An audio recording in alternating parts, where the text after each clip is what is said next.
الحمد لله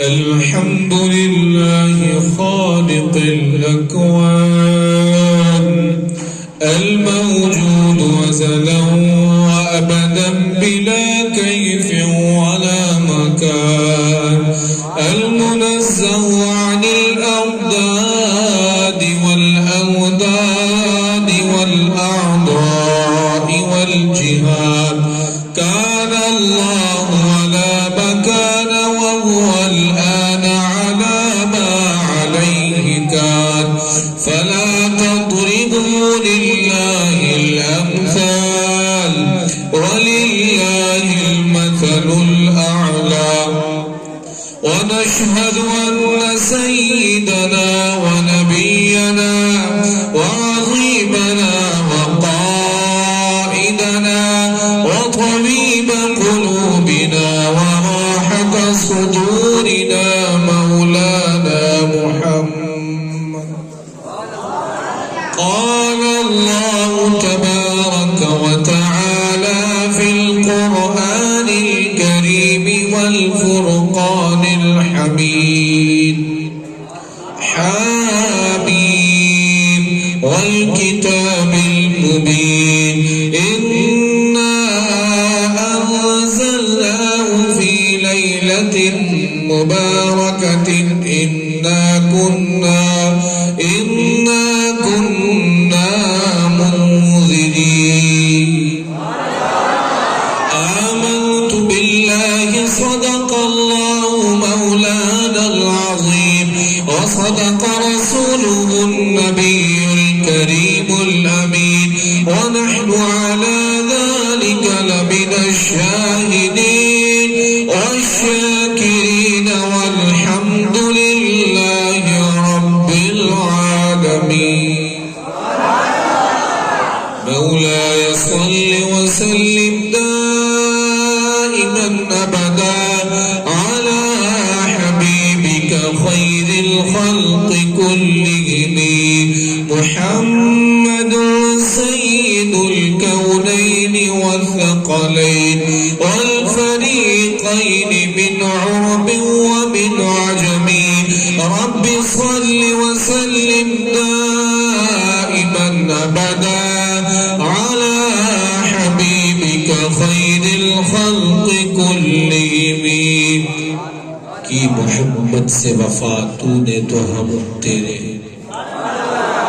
کی محمد سے وفا تو نے تو ہم یہ جہاں چیز ہے کیا لوح و قلم اور محمد کی محبت دین حق کی شرط اول ہے اسی میں ہو اگر خامی تو سب کچھ نامکمل میرے مصطفیٰ کریم سے پیار کرنے والوں آج شب براءت ہے جامع مسجد ابراہیم خلیل اللہ یہ مبارک مسجد ہے الحمدللہ 2 بار تو میری اس مسجد میں حاضری ہو چکی ہے اور جیسے یہ فرما رہے تھے کہ لوگوں نے کہا کہ آپ نے آنا ہے تو یہ آپ کی محبت ہے کہ آپ نے مجھے یاد رکھا اور میں جہاں بھی جاتا ہوں میں بھی آپ لوگوں کو یاد رکھتا ہوں کیونکہ آپ کے ذوق اور شوق کو میں یاد رکھتا ہوں کہ آپ لوگ بڑے شوق اور جذبے اور توجہ سے گفتگو سنتے ہیں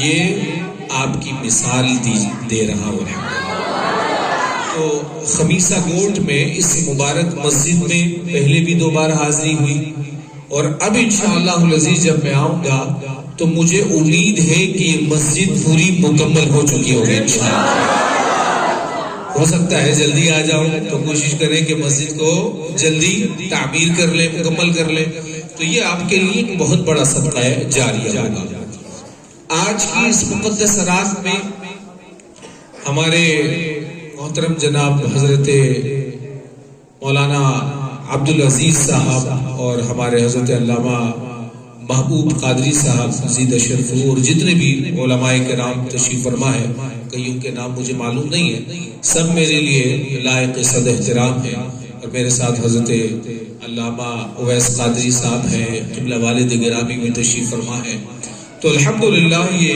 ہم سب کے لیے بڑی سعادت کی بات ہے کہ علماء کا جمع غفیر ہے، اور کئی بچوں نے ماشاءاللہ ناظر قرآن مکمل کیا، کئی نوجوان جو مسجد سے بڑی محبت کرتے ہیں، کوششیں کرتے ہیں، تو ان سب کو میں دل کی گہرائیوں سے مبارکباد پیش کرتا ہوں۔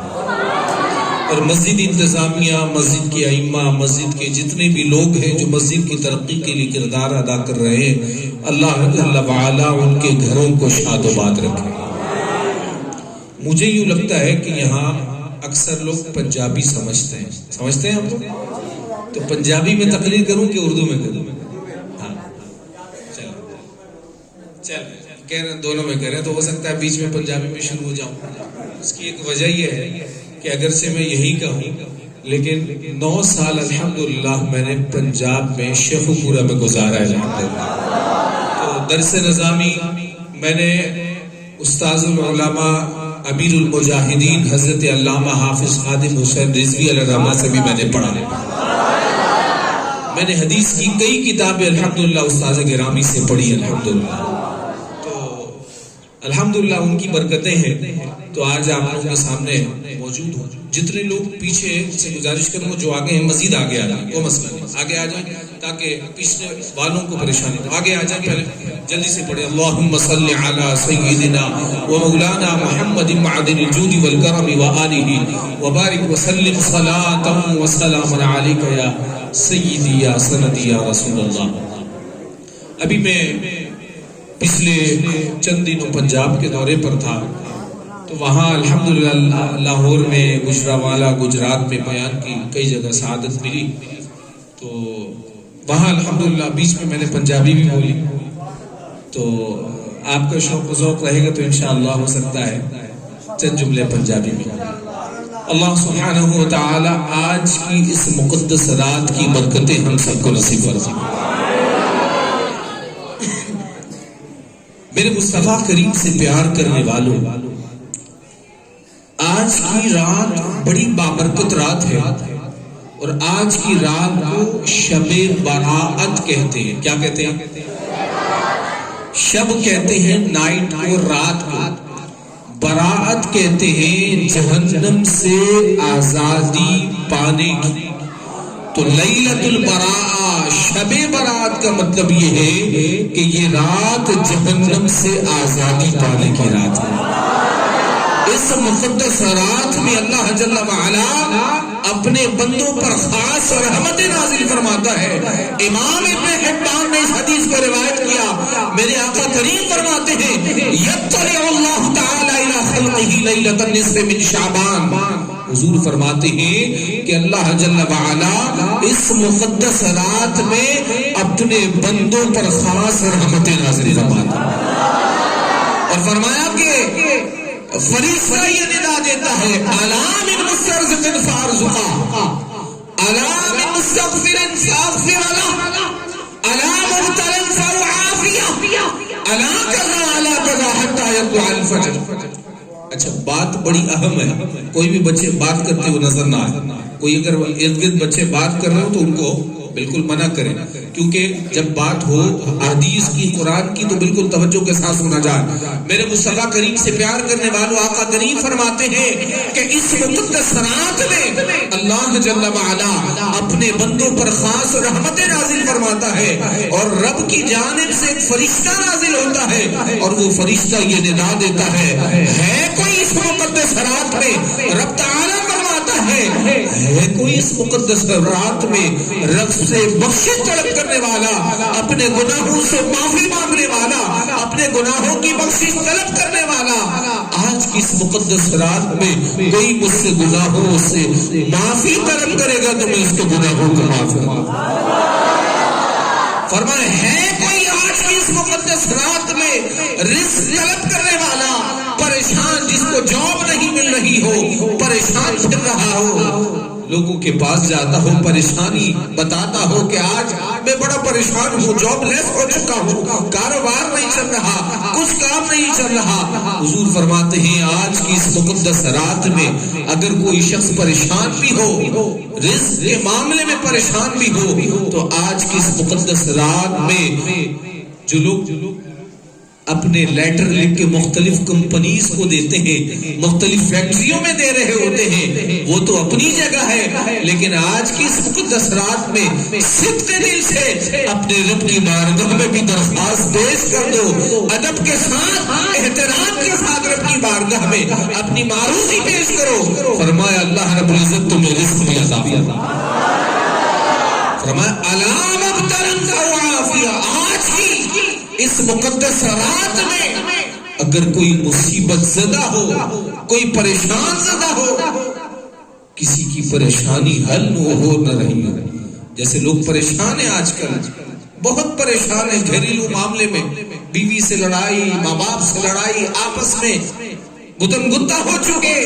فرمائے آج کی اس مقدس رات میں اگر کوئی دکھی دل ہو، پریشان زدہ ہو، رب کی بارگاہ میں دعا کرے، فرمایا اللہ اس کی مصیبت کو بھی دور فرما دے۔ فرمایا آج کی اس مقدس رات میں اگر کوئی بیماری میں مبتلا بھی ہو، مصیبت زدہ ہو، گناہوں میں لت پت ہو، اپنی بیماریوں میں پریشان ہو، فرمایا آج کی اس مقدس رات میں وہ بھی آ جائے تو میں اسے معاف فرما دوں گا، بیماروں کو شفا عطا فرما دوں گا۔ فرما علا قضا حتی یطلع الفجر۔ لوگوں یاد رکھو یہ مقدس رات کا وقت تھوڑا ہی نہیں ہے، بلکہ طلوع فجر تک رب کی بارگاہ سے فرشتہ یہ ندا دیتا ہے، رب کی جانب سے وہ فرشتہ نازل ہو کے یہ ندا دیتا ہے کہ یہ بخشش و رحمت کا سامان تمہارے لیے 1 گھنٹے کے لیے نہیں، 2 گھنٹے کے لیے نہیں، بلکہ پوری رات طلوع فجر تک تم پر رحمتیں چم چم برستی۔ میرے مصطفیٰ کریم سے پیار کرنے والوں، آج کی رات بڑی بابرکت رات ہے۔ اللہ جل وعلا اس مقدس رات میں اپنے گناہ، اپنے نیک بندوں کے گناہوں کو معاف فرماتا ہے، اپنے جو گناہگار بندے ہیں ان کے گناہوں کو معاف فرماتا ہے۔ میرے مصطفیٰ کریم سے پیار کرنے والوں، حضرت علی رضی اللہ عنہ اور دیگر محدثین نے اس حدیث کو روایت کیا، اور حضرت امام ابن حبان کی جو میں نے حدیث روایت کی اس میں ایک لفظ یہ فرمایا فَيَغْفِرُ لِجَمِيعِ خَلْقِهِ إِلَّا لِمُشْرِكٍ أَوْ مُشَاهِرٍ۔ فرمایا 2 افراد ایسے ہیں جن کی آج کی رات بخشش و مغفرت نہیں ہوتی۔ اللہ اکبر، 2 بندے آدھی اس رات بخشش و مغفرت نہیں ہوتی۔ فرمایا اللہ رب العزت 2 بندیاں نو اس رات معاف نہیں فرماتا، جڑا شخص شرک کرتا ہے تے دوجا شخص جڑا آپس وچ نفرتاں پھیلاوے، دشمنی پھیلاوے۔ فرمایا جو شخص دشمنی کرتا ہے، آپس میں بغض و نفرت کرتا ہے، بعض لوگ ہوتے نا سلام بھی نہیں کرتے، آپس میں لڑ رہے ہوتے ہیں، ہر وقت ایک دوسرے کے خلاف نفرت کا بیج بو رہے ہوتے ہیں، فلاں ایسا ہے، فلاں ایسا ہے۔ بعض اوقات تو سلام بھی اچھے سے نہیں کرتے، دشمنی رکھتے ہیں، اور بعض اوقات بھائی آپس میں لڑ چکے ہوتے ہیں، اور ایسی نفرت ہو جاتی ہے کہ یہ نفرت کا بیج ان کے بچوں میں بھی ہوتا ہے، پھپھوں میں لڑائی ہے، بھائیوں میں لڑائی ہے، چچاؤں میں لڑائی ہے، اور گھر والے پریشان ہیں اور یہ نفرت کا بیج بو دیتے۔ ارے اس دنیا میں آئے ہو محبتیں بانٹو، اس دنیا میں آئے ہو رب کی عبادت کرو، نفرت کا بیج نہ بو، ورنہ ایسا نہ ہو کہ تمہاری روح جب پرواز کرے گی نا تو یہ لوگ تم سے ناراض رہیں، پھر تمہیں احساس کرنے کا بھی تمہیں وقت نہیں ملے گا۔ میرے مصطفیٰ کریم سے پیار کرنے والوں، 2 افراد ایسے ہیں جن کی اس رات بخشش و مغفرت نہیں۔ نمبر 1 جو شرک کرتا، کیا کرتا؟ شرک کسے کہتے ہیں؟ شرک کی ڈیفینیشن کا بھی پتہ ہونا چاہیے۔ بعض اوقات لوگوں کو شرک کا ہیضہ ہو جاتا ہے، پریشان رہتے ہیں، شرک ہے کیا؟ شرک کی تعریف ہمیں آنی چاہیے۔ فرمایا شرک کی ڈیفینیشن یہ ہے کہ اللہ کی ذات میں یا صفات میں یا افعال میں کسی کو شریک کرنا، یہ شرک کہلاتا ہے۔ ہو سکتا ہے کوئی آپ کو کہے آج رات کیوں جا رہے ہو قبرستان، کیوں جا رہے ہو مزارات پہ، کیوں جا رہے ہو، یہ تو شرک ہے۔ اس سے پوچھنا کہ میں تم سے پوچھتا ہوں مجھے شرک کی تعریف بتا دو، کیا ہے؟ کیا پوچھنا آپ نے شرک کی؟ ایسا نہ ہو کہ آپ اس سے شرک کی تعریف پوچھیں اور آپ کو تعریف نہ آتی۔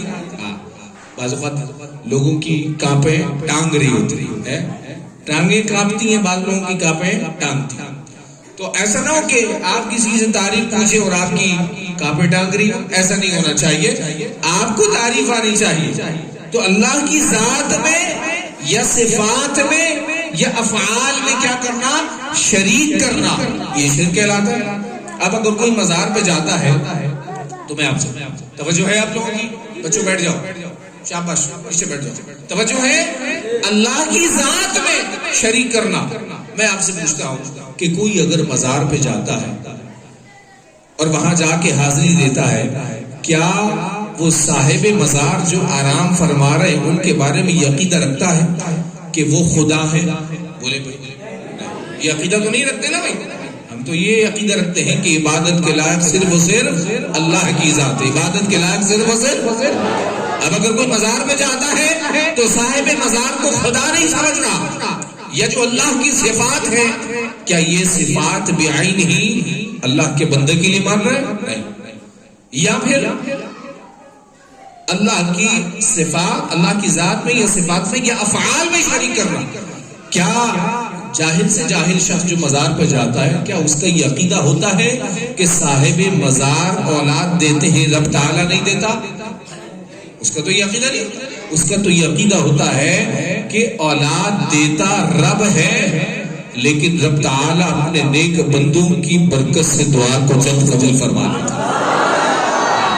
مزار پہ جاتے ہیں تو دعائیں جلد قبول ہو جاتی ہیں، کیونکہ یہ اللہ کے نیک بندے ہوا کرتے ہیں جو پوری زندگی قرآن و سنت کی روشنی میں اپنی زندگی کو گزارتے ہیں، پوری زندگی گناہوں سے بچتے ہیں، ذکر و الہی میں مصروف رہتے ہیں، حفاظ کو تیار کرتے ہیں، علماء کو تیار کرتے ہیں۔ جب ان لوگوں کی بارگاہ میں جا کے ہم دعا کریں گے، چونکہ میں عرب میں رہ کے آیا، لبنان میں، فلسطین کے ساتھ یہ ملک ہے، وہاں میں نے 5 سال گزارے، وہاں کے عرب کے لوگوں کو بھی میں نے دیکھا کہ وہ مزار پہ جا کے دعا کرتے ہیں اور ان کا یہ عقیدہ ہے کہ یہاں دعائیں قبول ہو جاتی ہیں۔ ہاں، یہ اللہ کے نیک بندے۔ اور یہ یاد رکھیں، امام شافعی رحمۃ اللہ تعالی علیہ آپ فرماتے ہیں ان الدعاء یستجاب فی 5 لیال، فرمایا 5 راتوں میں دعائیں قبول ہوتی ہیں۔ اپنے آہستہ آواز سے 5 راتوں میں دعائیں قبول ہوتی ہیں۔ ان مقدس راتوں میں ایک رات شب برات بھی ہے۔ آج کی رات دعا قبول ہوتی ہے۔ کون فرما رہے؟ امام شافعی۔ کون فرما رہے؟ امام شافعی رحمت اللہ تعالی علیہ۔ آپ فرما رہے ہیں آج کی اس مقدس رات میں دعائیں قبول ہوتی ہیں، لیکن 2 افراد ایسے ہیں جن کی بخشش و مغفرت نہیں ہوتی۔ ایک تو مشرک۔ اچھا، جب مزار پہ جائیں تو مزار پہ جانا کیسے؟ مزار پہ جانا کیسے ہے؟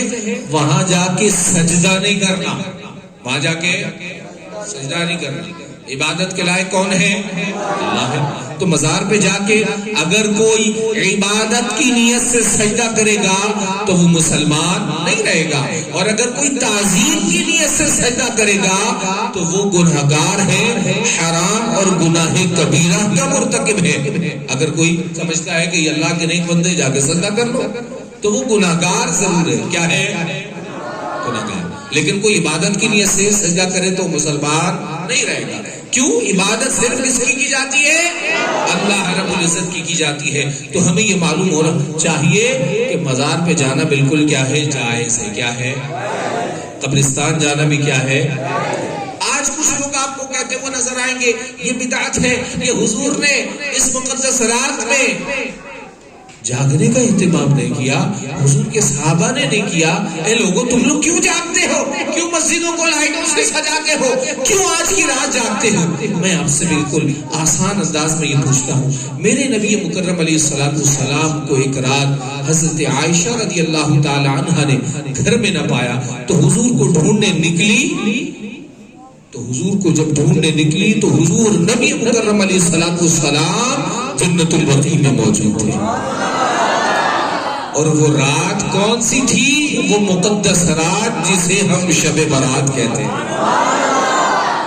تو آقا کریم علیہ السلام کی سنت مبارکہ ہے قبرستان جانا اور آج کے دن جانا۔ اگر کوئی بوڑھا ہو جس کے لیے جانا مشکل ہے تو ٹھیک ہے بھائی، کوئی مسئلہ نہیں، ورنہ اگر اس کے لیے مشکل ہے تو کوئی مسئلہ نہیں، وہ بعد میں چلے جائے، لیکن جو نوجوان ہیں جن کے اندر ہمت موجود ہے تو وہ آج ہی کی رات قبرستان جا کے اپنے بخشش و مغفرت اور اپنے مرحومین کے لیے دعائے مغفرت کا اہتمام کریں۔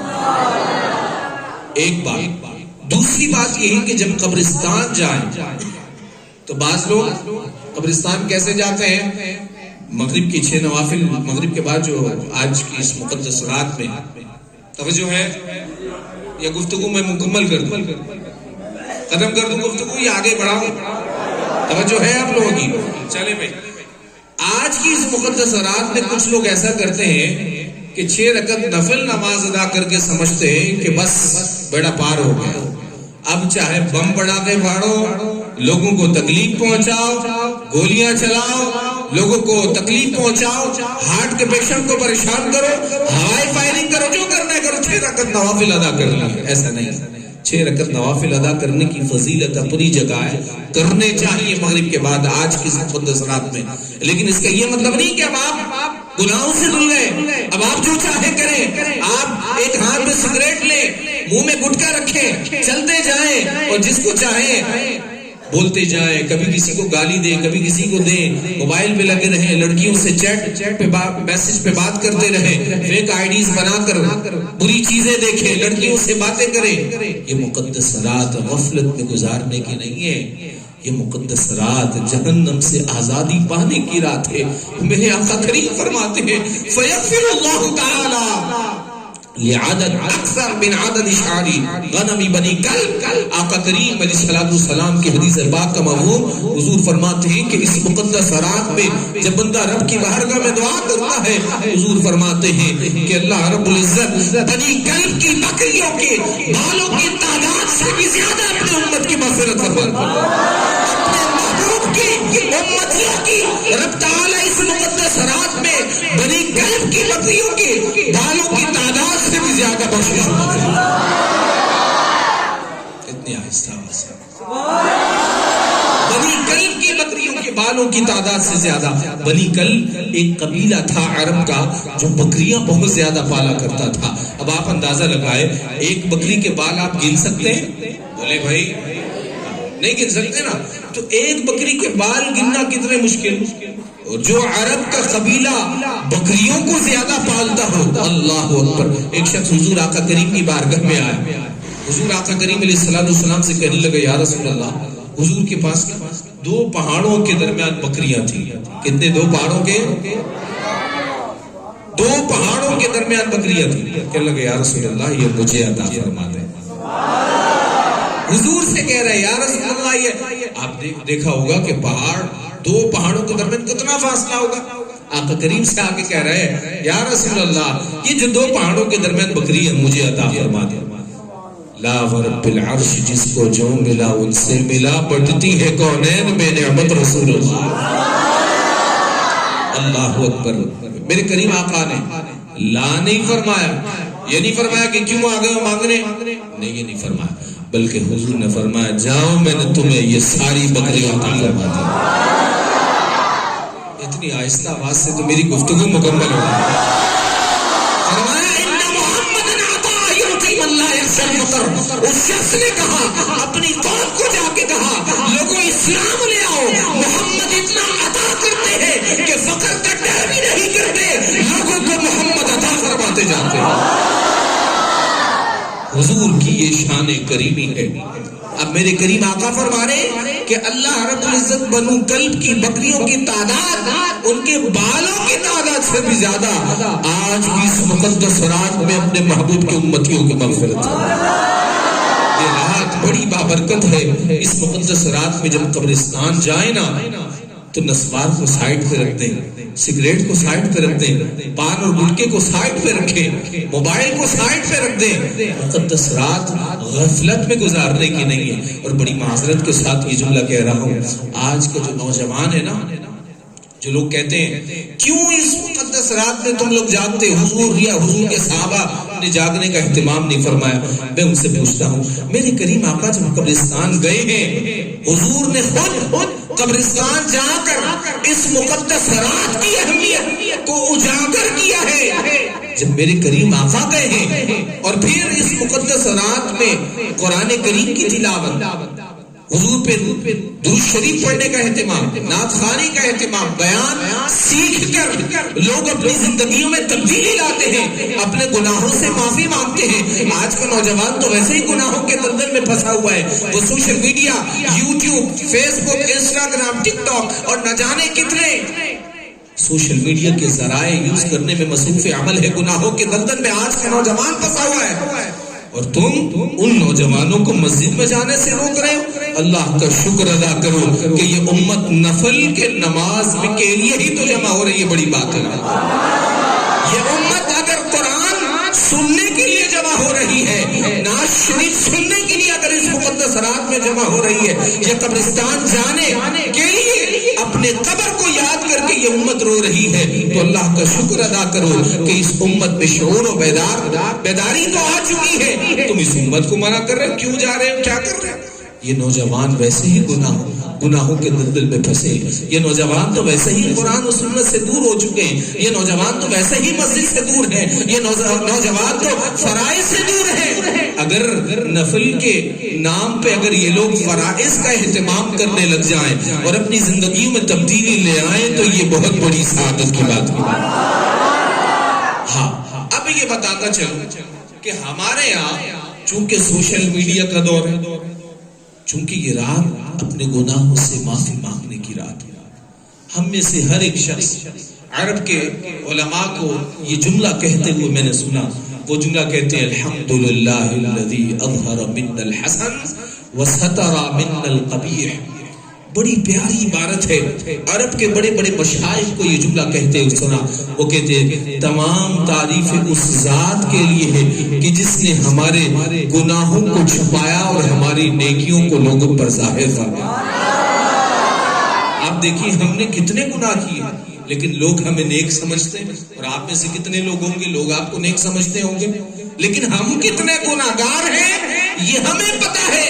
یہ اللہ نے ہمارے گناہوں پہ پردہ پوشی رکھی ہوئی ہے، ہمارے گناہوں پہ لوگ اگر مطلع ہو جائیں تو عرب کے ایک بہت بڑے محدث اور ولی کامل تو یہ جملہ مجھے یاد آ گیا، فرمایا لو کانت الذنوب لها ريح لما جالستنی۔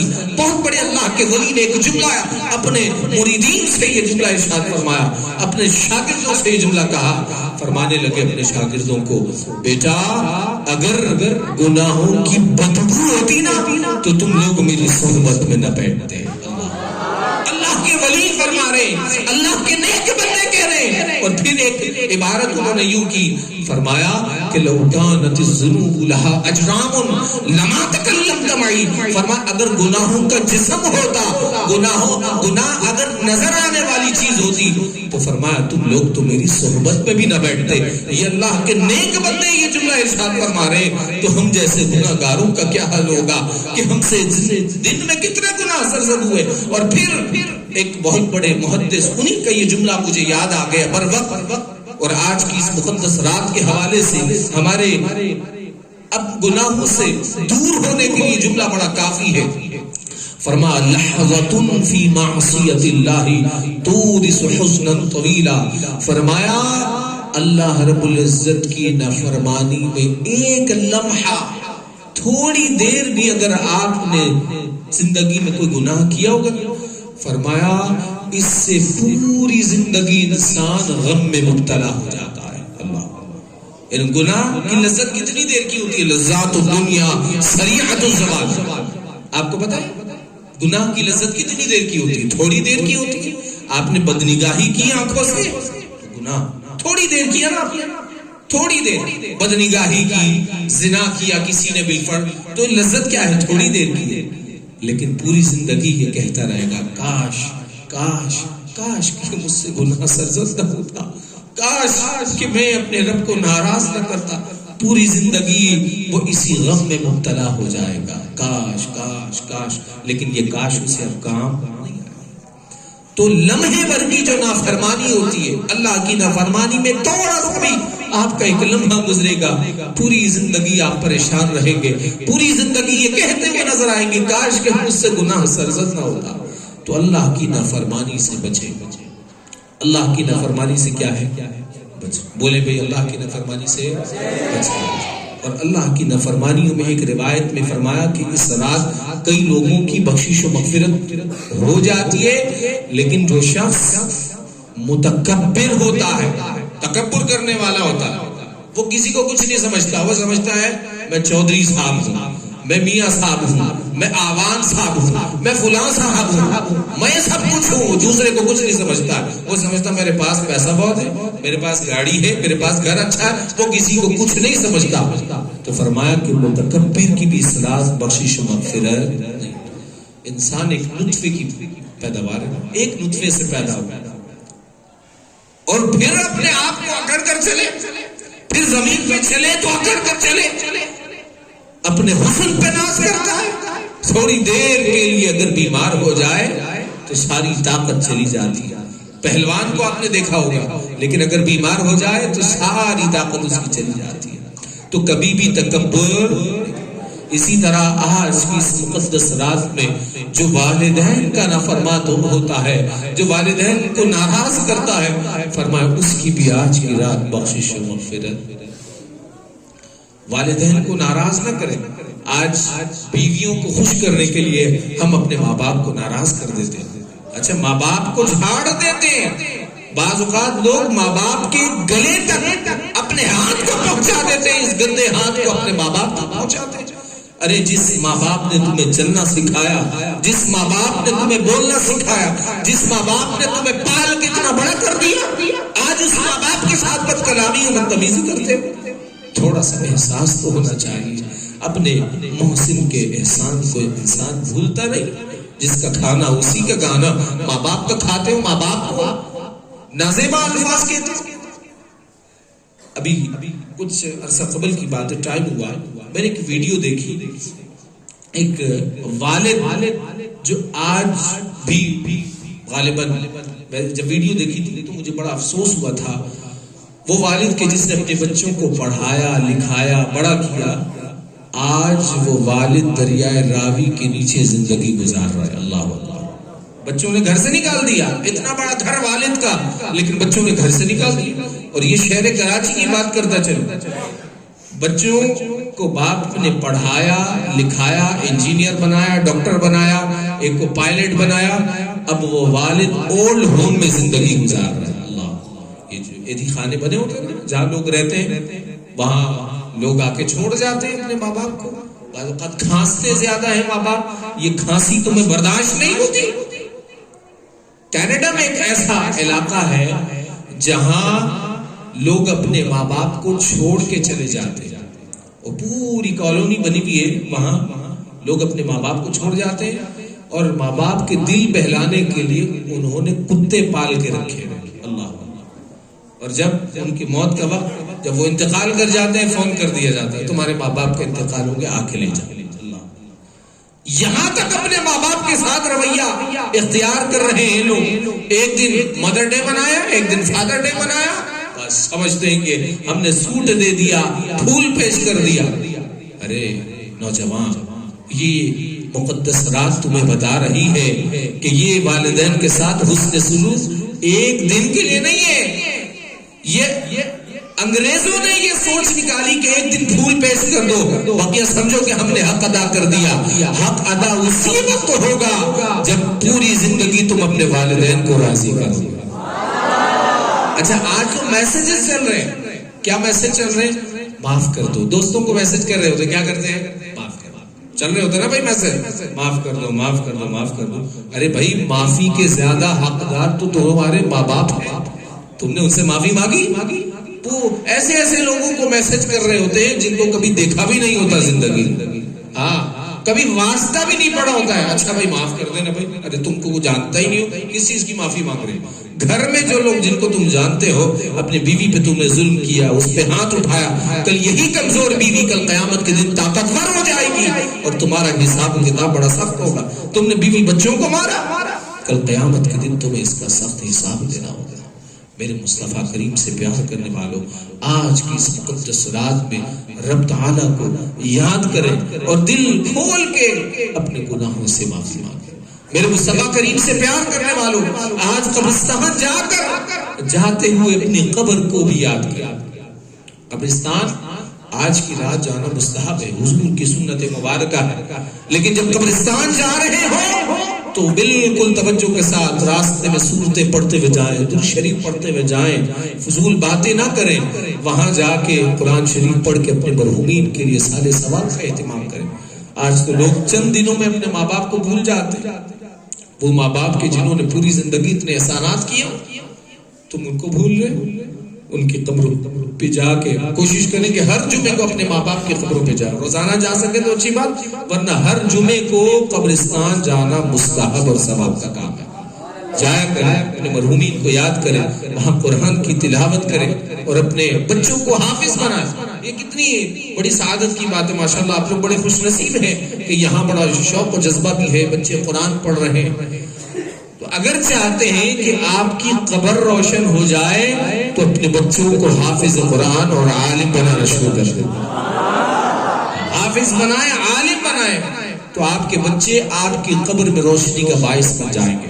میرے مصطفیٰ کریم سے پیار کرنے والوں، اپنے بچوں کی تربیت اچھی کریں. آج تو ابھی کل پرسوں کی غالباً میں نے ایک ویڈیو دیکھی جس میں ایک شخص نے اپنی بچی کو نعوذ باللہ قبر کے اندر زندہ دفنا دیا ہے. دیکھ رہے ہیں ہمارے یہاں جہالت کی انتہا ہو گئی. یہ تو زمانہ جاہلیت میں زندہ درگور کیا جاتا تھا، بچیوں کو ملحوظ سمجھا جاتا تھا. لیکن اسلام ہی وہ مبارک دین ہے جس وقت بچیوں کو زندہ درگور کیا جاتا تھا اس وقت حضور نے ایک نعرہ بلند فرمایا فاطمہ تو بضعۃ منی، فاطمہ تو میری جگر کا ٹکڑا ہے.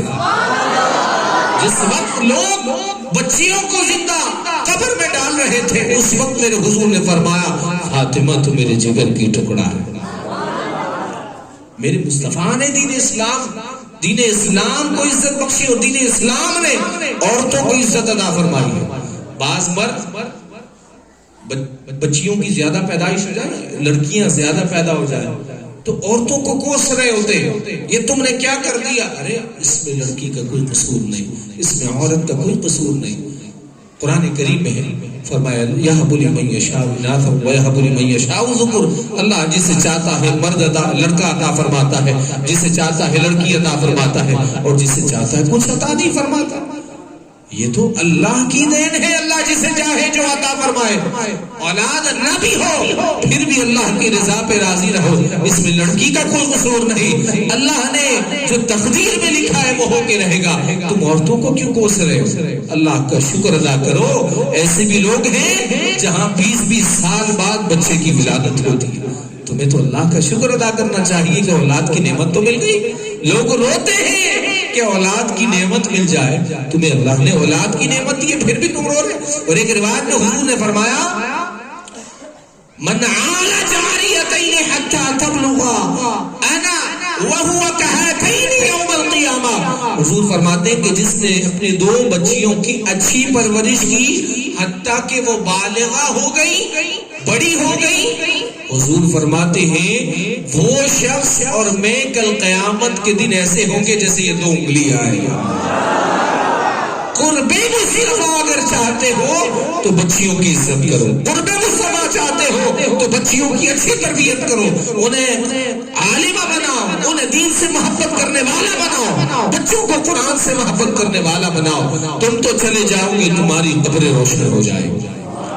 تو آج کی رات قبروں کی روشنی کا اہتمام کرے. اور قبر کیسے روشن ہوگی؟ اپنے گناہوں سے صدق دل سے معافی مانگے. آپ کو پتا ہے آج کے نوجوان کیا کیا کر رہے ہیں؟ ریسرچ کے مطابق، میڈیا رپورٹ کے مطابق یہ بات بتا رہا ہوں.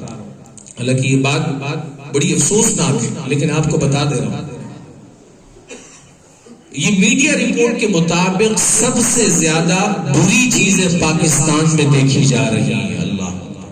وہ ملک جو لا الہ الا اللہ کے نام پہ بنا تھا، آج اس ملک کی معاشی ترقی اور معیشت کی ترقی تو تباہی و بربادی میں جا رہی ہے. اس امت کے نوجوان گناہوں میں پڑے ہوئے ہیں اور میڈیا کہہ رہا ہے کہ سب سے زیادہ پاکستانی نوجوان بری چیزیں دیکھنے میں مصروف عمل ہے.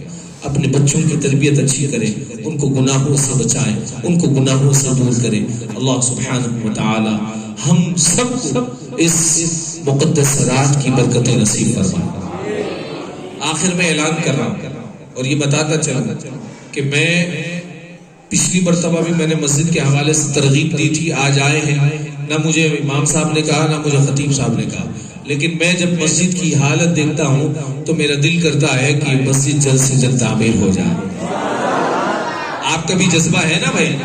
تو اس مقدس رات میں آپ اللہ کی رضا کے لیے، نہ مجھے امام صاحب نے کہا نہ انہوں نے کہا، لیکن میں آیا ہوں، میں صرف ایک سوچ اور فکر دے کے جا رہا ہوں کہ اب کچھ عرصے بعد آؤں تو انشاءاللہ یہ مسجد تعمیر ہو جائے گی، لیکن ابھی جلدی سے اللہ کی رضا کے لیے جتنا آپ مسجد کے لیے چندہ دے سکتے ہیں دینا شروع کر دیں۔ ان کو آپ دے دیں بھائی جلدی سے اللہ کی رضا کے لیے۔ کوئی ایک شخص جن کو آپ سمجھتے ہو کہ نیک ہے اور درود شریف پڑھتے اللہم صلی علی سیدنا و مولانا محمد، دل کھول کر مسجد کے ساتھ تعاون کرے اور یہ پیسہ وہی لگے گا، مسجد کی خدمت میں لگے گا، مسجد کی تعمیرات میں ہی لگے گا اور کہیں نہیں جائے گا انشاءاللہ العزیز۔ اللہم صلی علی سیدنا محمد وعلى آله وصحبه وبارك وسلم۔ اللهم صل على سيدنا ومولانا محمد وعلى آله وصحبه وبارك وسلم۔ اللهم صل على سيدنا ومولانا محمد وعلى آله وصحبه وبارك وسلم۔ اللہ بلند آواز سے اللہم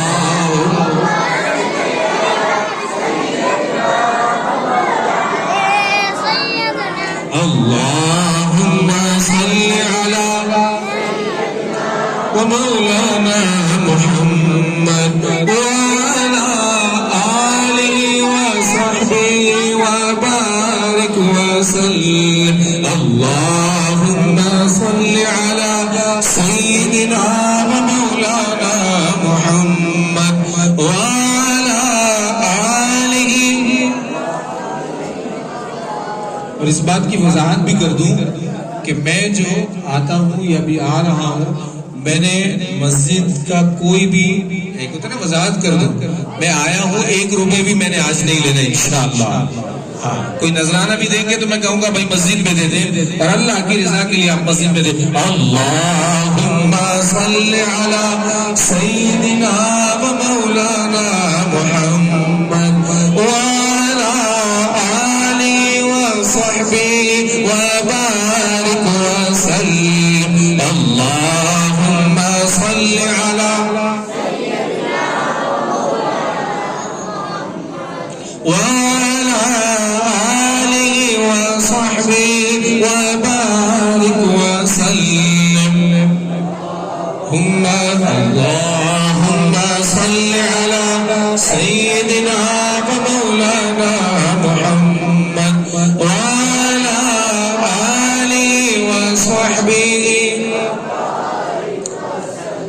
انشاءاللہ العزیز آپ نے یہ مسجد کی مد میں دیا ہے، انشاءاللہ العزیز امام صاحب خطیب صاحب موجود ہیں اور کمیٹی بھی موجود ہے، انشاءاللہ العزیز جو کچھ حساب ہوگا وہ لکھ دیا جائے گا کہ اتنے فنڈ جمع ہوئے اور انشاءاللہ العزیز مسجد کے تعمیرات میں حصہ ہوگا انشاءاللہ۔ اللہ رب العزت جن لوگوں نے حصہ ملایا ہے، میری دعا ہے اللہ کی رضا کے لیے دعا دے رہا ہوں کہ اللہ رب العزت ہر ایک وہ شخص جس نے تعاون کیا اور جس نے نہیں کیا ہے، اس رات میں اللہ اس کی بخشش و مغفرت فرمائے، اللہ اس کی جائز مرادوں کو پورا فرما دے، اللہ اپنے اولادوں کو نیک صالح اولاد عطا فرمائے، اللہ پریشان اللہ کوئی کی پریشانیوں کو دور فرمائے۔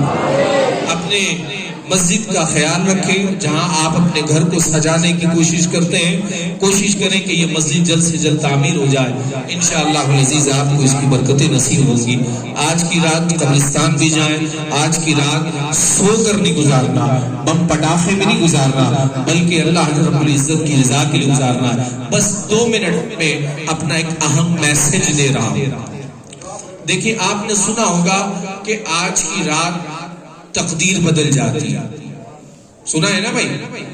یہ بھی آپ نے حدیث سنی ہوگی، لا يرد القضاء الا الدعاء، دعا تقدیر کو بدل دیتی ہے. ہاں دعا تقدیر کو بدلتی ہے، لیکن یاد رکھیں تقدیر کی دو قسمیں. کتنی قسمیں؟ دو. ایک ہوتی ہے تقدیر مبرم. کیا ہوتی ہے؟ مبرم. کیا ہوتی ہے؟ مبرم، با کے ساتھ ہے. کیا ہے؟ اور دوسری ہے تقدیر معلق. کیا ہے؟ ہاں. تو اللہ نے جو ازل میں فیصلہ فرما لیا اس تقدیر میں اور اس فیصلے میں تبدیلی نہیں. اللہ نے جو فیصلہ فرما دیا اس میں تبدیلی نہیں. ہاں تبدیلی ہوتی ہے تو فرشتوں کے پاس جو ہمارے نامہ اعمال ہوتے ہیں وہ تبدیلی فرشتوں کے رجسٹروں میں ہوتی ہے. اللہ کی تقدیر کو کوئی بھی بدل نہیں سکتا. یہ نہیں ہو سکتا کہ آپ دعا کریں تو اللہ کی تقدیر کو بدل دے، ایسا نہیں. اللہ نے جو اصل میں فیصلہ فرما دیا وہ اللہ کو معلوم ہے، لیکن ہم نے کام اچھے کرنے ہیں. ہمیں کیسے پتا ہے کہ ہماری تقدیر میں کیا لکھا ہے؟ ہو سکتا ہے کوئی کہ بھائی چور چوری کرے، ڈاکو ڈکیتی کرے، بولے بھائی تو تقدیر میں لکھا ہے. نہیں، ایسا نہیں ہے. تقدیر میں کیا لکھا ہے آپ کو نہیں پتا. ہمیں حکم ہے کہ ہم اچھے کام کریں. تقدیر میں کیا لکھا ہے یہ تو میرا رب جانتا، یہ تو میرا رب جانتا. تو تقدیر میں تبدیلی جو واقع ہوتی ہے وہ فرشتوں کے رجسٹروں میں تبدیلی ہوتی ہے. اللہ کے فیصلے کو کوئی بھی بدل نہیں سکتا. اللہ رب العزت کی بارگاہ میں دعا کروں خالق کائنات آپ سب کی محبتوں کو، عقیدتوں کو اور آپ کی تمام کی جو بھی جائز مرادیں اللہ رب العزت پوری فرمائے، محبتوں کو قبول فرمائے. اللہ رب العزت آپ کے مرحومین کی بے حساب بخشش و مغفرت فرمائے. وآخر دعوانا الحمدللہ رب العالمین. مجھے اجازت دیں، مجھے ابھی 2 جگہ بیان کرنے جانا ہے لیاقت آباد میں، تو آپ سے اجازت چاہوں گا. آپ لوگ اپنی محفل کو جاری رکھیں. اللہ سبحانہ و تعالی آپ تمام کو آج کی رات کی برکتیں نصیب فرمائے.